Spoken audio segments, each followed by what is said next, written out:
How's it going, guys? This is Double Wide 6, and today I'm bringing you a video on how to change the front brake pads on your Ford Fusion, or many other Ford cars for that matter.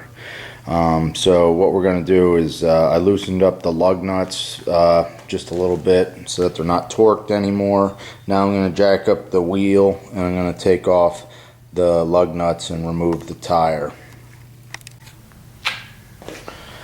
Alright guys, I just have my jack out and now I'm gonna jack up the wheel a little bit. Just try and get the wheel up enough that it gets off the ground.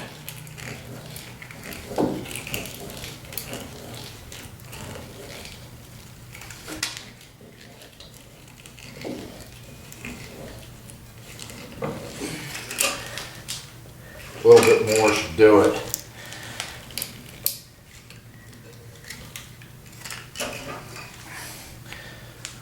I've already untorqued my lug nuts, so now that I have the wheel off the ground, I should be able to pull off the rest of the lug nuts.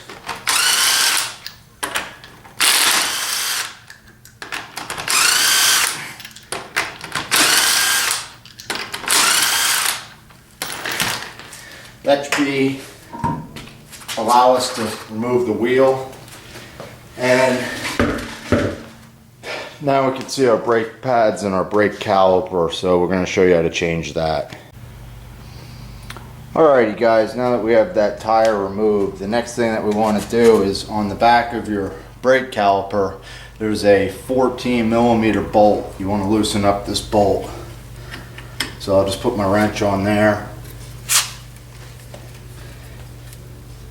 and try and loosen that up. So here comes that bolt. And there's also one on the bottom, and we're going to take off both bolts, and then we should have access to our brake pads. So here's one of those 14mm bolts, and then there's one on the bottom of the caliper down here as well.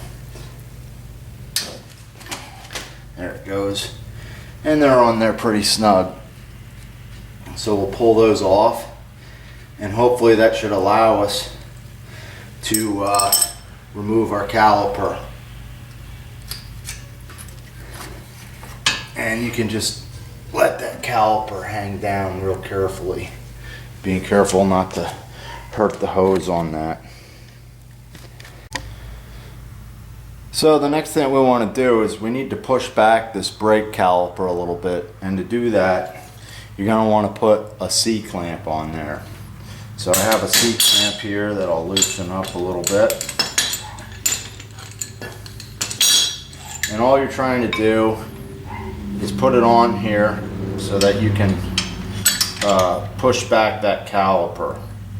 Now that I have my C-clamp on there, it's pretty hard for you guys to see, but I'm going to tighten that up, and that's going to push the caliper back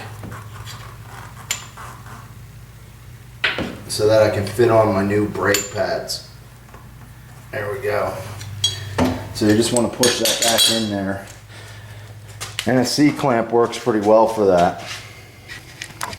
Just to give you a better idea, the C-clamp, you're trying to push back this cylinder here, right where my thumb is. So I ran the C-clamp to the back of that and to the front of it, and I pushed it back. That way there's going to be room for the new brake pads. The next step is to remove these metal clips. There's two of those little clips, and then you're going to remove the brake shoe. And they just kind of clip out of here. With a little bit of force, you can get them just to pop out. There's one, and the other one's on the inside, and that one pops out as well. So you can see these are the old brake pads. They don't even look bad, but according to my friends at Jack Williams, they said I needed new brakes. I mean, generally you should let them go, I guess, until that you can't see through there. You know, they did my inspection. They said it's going to definitely need new front brakes, before the next inspection. But these things look freaking brand new, so I told them I'd do it myself. So now I'm doing it, and I'm realizing I probably don't even need it. Thanks, Jax Williams, you guys suck. So once you remove your old brake pads, you're going to want to put in your new brake pads. They look about the same as my old one. My car only has about 48,000 miles, and these, as I said, are the front brakes. So you're going to carefully try and clip these things in. They take a little adjustment to get them to fit in, but there's clips that are already there, and as you can see, that one just locked in place. And then I got to do the same with the inside one. So I'll quickly do that. It's hard to see, but we're gonna clip this one in there the same way, and you'll feel once it fits in there, you'll feel it. So I got it in there now, and the last thing that you do is you take these metal wire clips, and there's holes actually in the brake pad. I don't know if you could see the holes, but they pop in the holes. They kind of look like a U, and both the U's, the bottom of the U's, point towards the center of the brake pad. So this one will go on this way, and then like this.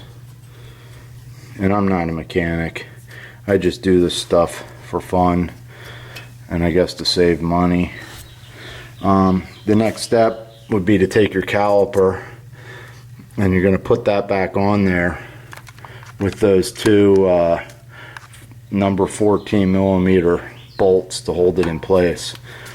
And because these new brake pads are wider, that's why I had to take that C-clamp to actually push them back. So we're going to line that up the way it needs to go, and I'm going to put those bolts back in. Alright, so we tightened up that 14 millimeter bolt and this 14 millimeter bolt down here. Everything's back on the way it needs to be. Now we're just going to put on the tire. I looked up the tire specs. We're going to torque the tire on an angular pattern and set it at a torque of 100 foot-pounds. So we'll put the tire on, and then we're going to be sure to pump our brakes. We're going to check our brake fluid, and then we'll give it a test drive. Alright, I lowered the tire so I can torque it. I got my torque wrench set to 100 foot-pounds, and we're going to torque it in an angular pattern.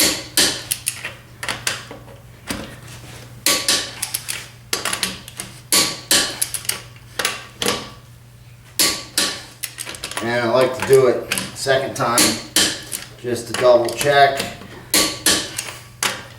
make sure it's on there tight.